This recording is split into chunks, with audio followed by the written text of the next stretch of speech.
무릎 꿇기를 원합니다.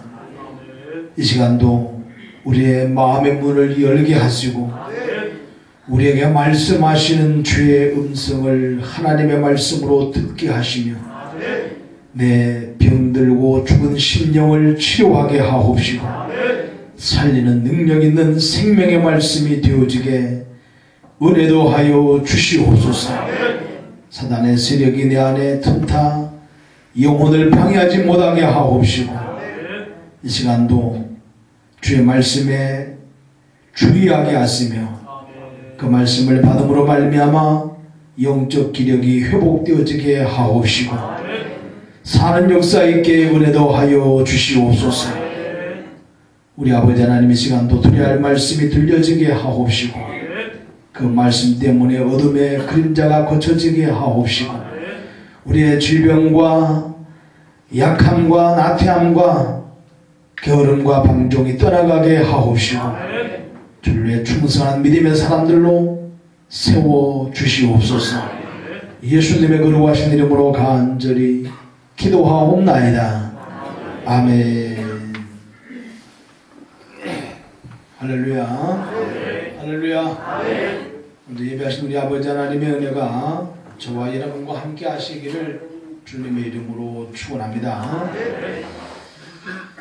예수님께서 3년간의 모든 사역을 마치시고 이제 이 땅에 오신 주님의 거룩한 목적을 따라 십자가를 짊어지시기 위해 예루살렘에 입성을 하시게 되셨습니다. 입성하실 때 많은 무리들이 자기의 겉옷을 펴서 길에다가 깔며 종려나무 가지를 꺾어서 흔들며 호산나를 외치기 시작합니다. 호산나라는 말은 우리를 구원해 달라고 하는 말씀인 겁니다. 말씀에 집중하시기 바랍니다. 딴짓하지 말고. 수많은 사람들이 이제 우리를 구원해 달라고 소리치며 열광하기를 시작합니다. 왜 오늘 수많은 이스라엘 사람들이 우리를 구원해 달라고 소리 지르며 열광하기를 시작했는가? 오늘 저들은 지금 로마의 압제를 당하고 있는 중입니다. 하나님의 거룩한 백성이 너무나 억울함을 당하고 있습니다. 이렇게 침노를 당하고 이렇게 억울한 일을 당하고 이렇게 남의 나라의 식민지가 되어서 종이나 바치고 살아야 될 우리 민족이 아니라라는 것이 하나님을 섬기는 하나님의 백성들이라는 것입니다. 그런데 지금 우리가 이렇게 비참한 상황에 처하여 조공이나 바치고 명령에 복종해야 되는 이런 비참한 삶을 살고 있는 자신들의 모습이 너무나 초라하고 억울하여 견딜 수가 없어 저들은 우리 이제 구원해달라고 소리 지르기를 시작합니다. 우리가 호산나에 대한 찬양을 많이 부릅니다마는 우리들의 생각과는 우리들이 생각하는 구원과는 좀 거리가 멀었다라는 것입니다. 지금 저들에게 필요한 사람은 자기들의 영혼을 죄와 사망에서 건져내고 영원한 천국으로 인도할 메시아가 필요한 것이 아니라 로마의 압제에서 해방시켜주고 독립을 시키고 천하를 움켜잡고 세상을 호령하게 될 이런 강력한 왕을 저들은 요구하고 있었다는 것입니다. 이스라엘 사람들이 애굽을 출발해서 2달 동안 광야를 지나 시내산 앞에 머물게 됩니다. 모세가 하나님의 부름을 받고 시내산 정상으로 올라가게 됩니다.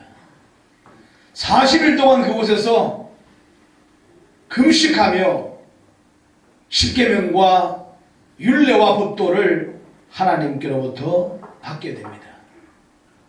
이런 거룩한 만남이 지금 이루어지고 있는데 40일이 다 돼가도록 모세가 내려오지 않자 이스라엘 백성들은 두려워 떨기를 시작했습니다. 오직 모세 한 사람만 보고 애굽을 나와 가나안 땅을 향해 가는 이스라엘 민족들, 갑자기 그 모세가 40일이 되어도 내려오지 않자 필경 죽었다고 생각을 했습니다. 그래서 저들은 금송아지를 만들어 놓고 그 금송아지를 경배하면서 이 금송아지가 우리를 애굽에서 인도하여 낸 여호와 하나님이라 저들은 열광하며 춤추며 뛰놀기를 시작했습니다. 눈에 보이지 않는 여호와 하나님을 눈에 보이는 하나님으로 만들어버리고 말았다라는 것입니다. 이제까지는 모세를 자기들이 지도자로 삼아 모세를 따라갔는데 이제 모세가 사라져버리고 없으니까 저들은 불안하여 오늘 보이지 않는 하나님을 보이는 하나님으로 만들어버리고 말았다라는 것입니다. 왜 금송아지를 만들었는가? 애굽의 우상이 금송아지이기 때문입니다. 따라서 친숙한 이스라엘 사람들에게도 친숙한 금송아지를 만들어서 이가 하나님이라고 숨기기를 시작합니다. 저들은 하나님을 버리는 것이 아닙니다. 여호와 하나님을 숨기되 보이지 않는 하나님을 보이는 하나님으로 만들었을 따름입니다.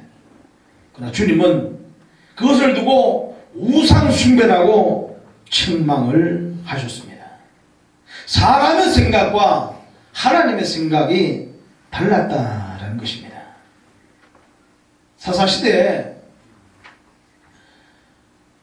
시대적인 배경과 또한 이스라엘 민족들의 신앙이 어땠는가 하면은 하나님이 이스라엘 민족들에게 많은 은혜를 부어주십니다.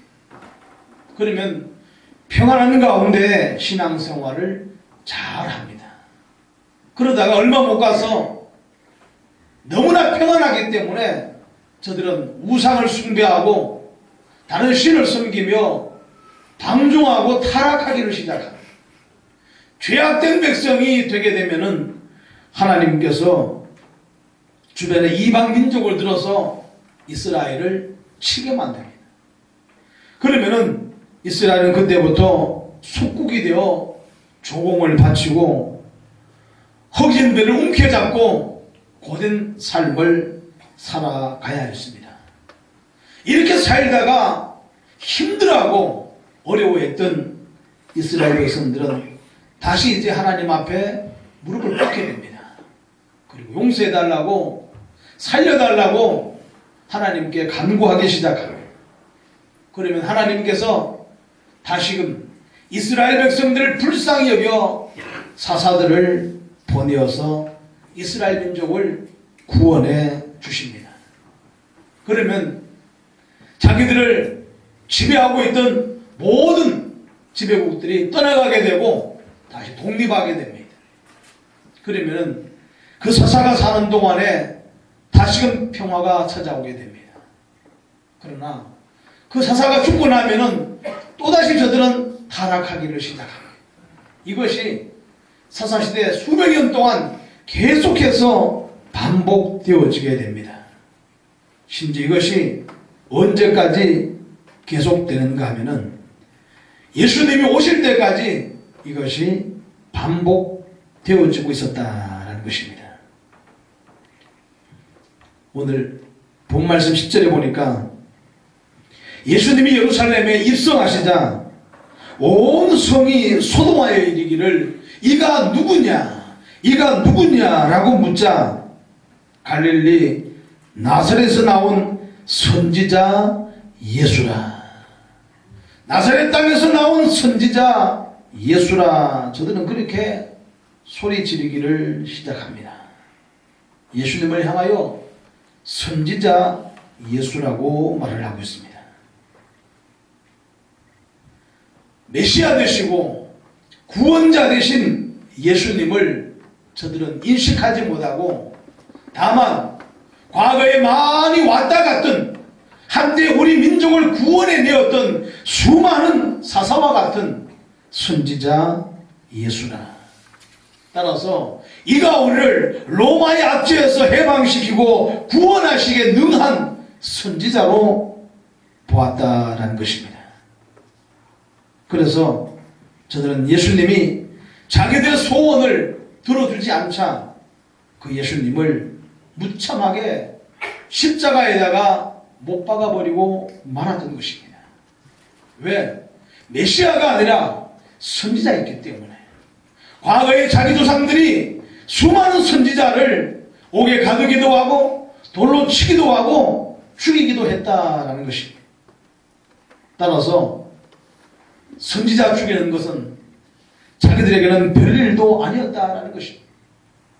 따라서 예수님께서 자기들의 소원을 들어주지 아니하고 나약하고 초라한 모습으로 빌라도 앞에 재판을 받을 때 오늘 저들은 소리지르기를 시작하며 십자가에 못 박아야 할 것이라고, 우리를 기망했다고, 우리를 속였다고, 우리에게 거짓말을 했다고, 십자가에 못 박아 죽여야 할 것이라고 소리지르기를 시작했던 것입니다. 그런데 이런 생각은 제자들에게도 마찬가지였습니다. 12명의 제자들은 좀 다를 줄 알았는데 그들도 마찬가지였습니다. 그래서 예수님으로 말미암아 세상의 권세를 틀어잡기를 원했던, 한 사람은 주의 우편에 한 사람은 주의 좌편에 앉기를 원했던 저들이 자기들의 소망을, 자기들의 꿈을 예수님께서 들어주지 않자 다 주님을 부인하고 주님을 저주하고 떠나가 버리고 말았던 것입니다. 주님의 교회 사랑하는, 저들이 진정 예수님을 메시아로 인정한 때가 언제인지 아십니까? 사도행전에 성령의 충만함을 받고 난 다음에 저들은 비로소 그 예수님이, 십자가에 못 박혀 돌아가신 그 주님이 누구인지를 깨닫게 되었던 것입니다. 그래서 아하, 선지자가 아니라 메시아구나, 선지자가 아니라 구세주구나, 그것을 저들은 그때 가서야 비로소 깨닫게 됩니다. 그러자 저들에게 따라온 것이 무엇이었습니까? 핍박이 따라왔습니다. 환난이 따라왔습니다. 고난이 따라왔습니다. 죽음이 따라왔다라는 것입니다. 예수님 이유 때문에 수많은 사람들이 어마어마한 핍박과 환난을 당하고 죽임을 당하여 이 세상에서 사라져가기를 시작했습니다. 그러나 저들은 어떠한 경우에도 예수님을 떠나지 않았습니다. 환난이 오고 핍박이 오고 죽음이 찾아왔지만 저들은 예수님을 떠나지 않았습니다. 왜? 메시아가 누구인지를 알았기 때문에. 메시아가 누군지를 몰랐을 때는, 다만 선지자로만 알았을 때는 저들은 미련 없이 예수님을 떠나가 버렸고 예수님을 십자가에까지 못 박아 버렸습니다마는 메시아가 누구인지를 알고 난 다음에 저들은 이런 환난과 핍박과 죽음이 찾아왔지만은 주님을 떠나지 아니하고 당당하게 기꺼이 자기의 몸을 순교자의 바늘에 던졌는 줄로 믿으시기 바랍니다. 그런데 안타까운 것은 우리들은 사도행전에 성도들이 받았던 그 성령을 받았다고 말을 합니다. 초대교회 오순절 마가 요한의 다락방에 임하였던 그 성령의 충만함을 우리도 받았다고 말을 합니다. 그러나 우리의 행동은 성령 받기 전에 이스라엘 무리들과 예수님의 제자들과 너무나 똑같다라는 것입니다.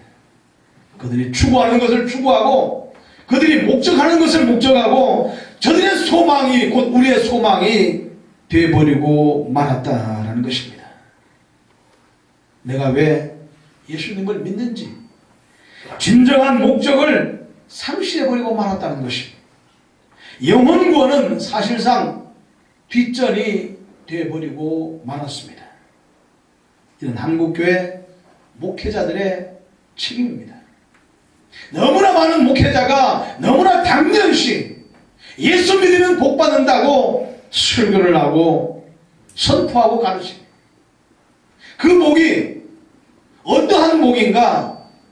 목회자도 다분히 이 세상의 복이라고 힘주어 말하고 외치고 설교를 합니다. 주님의 생각과 한국교회 많은 목회자들의 생각이 달랐다는 것입니다. 못 먹고 못 입고 못 살던데 예수 믿으면 복 받는다는, 대한민국이 예수님 잘 믿어서 이렇게 부자의 나라가 되었다고 힘주어 말하기를 시작합니다. 그러다가 보니까 다 예수 믿으면 복 받을 줄로 압니다. 예수 믿으면 부자 되는 줄로 압니다. 그런데 믿어보니까 예수 믿어도 복을 못 받거든. 예수 믿어도 부자가 안 되거든요. 그러니까 오늘 이 이스라엘 사람들이 예수님을 미련 없이 던져버리고 포기하고 떠나갔듯이 주님을 떠나가기 시작합니다. 내 소망하는 것, 내가 추구하는 것, 내가 바라는 것을 주님께서 허락해 주지 아니하시자 그런 주님을 내가 믿을 필요가 없다고 헌신짝 벌듯이 버려버리고 주님을 떠나가 버리고 마는 것입니다. 11조를 드리라. 그러면은 당장 입에서 나오는 얘기가 말라기 3장 10절의 얘기를 합니다. 하나님은 창고에 쌓을 곳이 없을 만큼 하나님이 채워주시나 안 채워주시나 두고 보라는 것입니다. 성도들은 너무나 착해서 두고 봤습니다. 그런데 안 채워지거든. 그러니까 주님을 포기하고 떠나가 버리고 마는 겁니다. 안 해버려 때려 치워버리고 마는 겁니다. 잘못된 생각이, 잘못된 고정관념이 우리 머릿속에 박혀 있어서 아무리 외쳐도 이걸 바꾸지 못하는 이미 너무나 견고해져 버린 우리의 신앙의 모습이 되어버리고 말았다는 것입니다. 11조는 내 신앙에 표현하는 것입니다. 내가 하나님을 섬기고 주님이 나의 아버지가 되시고 나의 주님이 되셨다고 하는 신앙에 표현하는 것입니다. 주일을 성수하게 되면은 복을 받는다고 말합니다. 주일날 일하는 것만큼 하나님이 평일날 채워주신다고 말합니다. 그래서 주일날 쉬어보았거든요. 쉬어보니까 하나님이 안 채우십니다. 오히려 망하게 만듭니다. 그러니까 주일날도 문 여는 것에 대해서, 주일날도 일하는 것에 대해서 별 생각이 없는 겁니다. 왜 주일을 지켜야 되는지 거기에 대한 개념이 잘못되어 있기 때문에 우리는 너무나 많이 이제까지 속으면서 살아왔습니다. 목회자가 거짓말 하는 것이 아닙니다. 자기도 속고 있는 겁니다. 자기도 몰랐던 것입니다. 이렇게 하면 이렇게 될 줄로만 생각을 해줬습니다. 이것이 얼마나 우리 신앙을 허무하게 무너뜨려 버리는지를 우리는 깨달아야만 한다라는 것입니다. 예수 믿으면은 가난하게 되고, 예수 믿으면은 굶주려야 하고, 예수 믿으면 헐벗으라 그 말은 결코 아닙니다. 이것 또한 무지인 것입니다. 정말로 묵상해야 될 하나님의 말씀은 내가 지금 어떤 예수를 믿고 있느냐라는 것입니다. 내가 지금 누구의 일을 하고 있느냐라는 것입니다. 하나님이 나로 하여금 있는 자리에서, 가난한 자리에서, 부자의 자리에서, 명예와 권세가 있는 자리에서, 없는 자리에서 내가 지금 무엇을 하고 있느냐, 내가 지금 무엇을 잡으려고 쫓아가고 있느냐? 내 지금 마음 중심에 누가 자리 잡고 있느냐? 우리 스스로를 돌아보라라는 것입니다. 이스라엘 백성들은 분주하게 성전을 오갔습니다. 양과 소를 하나님 앞에 잡아드리기를 주저하지 않았습니다. 그런데 주님께서 뭐라고 말씀하십니까? 너희가 이제 더 이상 성전에 올라와 내게 제사 드리지 말아라. 너희가 더 이상 나에게 제물을 드리는 것에 내가 신물이 난다. 이스라엘 백성들은 소와 양을 잡아서 절기 때마다 들고 하나님 앞에 드리면은 하나님이 기뻐하실 줄로 알았습니다. 그러나 하나님께서는 그런 것들로 말미암아 이제는 내가 신물이 난다. 누가 저 성전에 문을 닫아 아무도 내게 오지 못하게 좀 했으면 좋겠다. 주님께서는 책망을 하고 계셨습니다. 어쩌면 이 책망의 소리를 오늘 내가 들어야 할 말씀은 아닌가. 우리는 돌아봐야 됩니다. 이 말씀을 듣고도 마음에 눈물이 없다고 하면 어쩜 우리는 양심에 화인 맞은 사람일 수가 있습니다. 오늘날 너희가 그 음성을 듣거든 너희의 마음을 강팍하게 하지 말라고 말씀하고 있습니다. 초대교회 백성들은 이 하나님의 말씀을 들을 때 사도들이여 우리가 어찌할꼬 우리가 어찌할꼬 통곡하기를 시작합니다. 이때 제자들이 선포하며 외칩니다. 너희가 각각 예수 그리스도의 이름으로 세례를 받고 죄사함을 받으라. 그리하면 성령을 선물로 받으리니. 오늘 그 성령께서 우리 심령에 좌정하시기를 원하십니다. 우리 안에 임하시기를 원하십니다. 그러면 성령의 생각을 따라 살아갈 수 있기를 주님의 이름으로 축원합니다. 이 오늘 이스라엘 사람들이 외쳤던 그 호산나의 의미와 우리가 외쳐야 되는 호산나의 의미가 달라야 할 줄로 믿으시기 바랍니다. 누가 묻거든 우리가 믿는 주님은 선지자 예수가 아니라 구원자 예수라, 메시아 되신 예수라 당당하게 선포할 수 있어야 할 줄로 믿으시기 바랍니다. 가난해도 괜찮습니다. 병들어도 괜찮습니다. 억울한 일을 당해도 괜찮습니다. 오늘 이 주님이 저와 여러분의 구원자가 되시고 저와 여러분들의 메시아가 되어서 내 영혼을 죄와 사망에서 음부에서 건져 영원 하나님의 나라 천국으로 인도하실 텐데 오늘 저와 여러분들 모든 것을 다 감당할 수 있고 모든 걸 다 짊어질 수가 있고 견뎌내어야 할 줄로 믿으시기 바랍니다. 마치 초대교회 성령의 충만을 받은 제자들이 이런 억울함과 헐벗음과 굶주림과 모욕과 핍박과 죽임을 당해도 돌에 맞아 죽고 칼에 맞아 죽어도 저들에게 임한 성령님께서 저들의 영혼을 강권하심에 저들은 행복한 신앙의 길, 믿음의 길, 순교자의 길을 걸어갔다라는 것입니다. 오늘 그들과 우리가 성정이 같을진데 그들과 우리가 성정이 같을진데 그들에게 임한 성령이 오늘 우리에게도 임하였을진데 우리가 어떻게 하나님을 섬기하겠는가? 어쩌면 우리가 쏟고 있는지도 모르겠습니다. 성령님께서 임하지 않았음에도 임한 것처럼 우리가 살아가고 있는지도 모르겠습니다.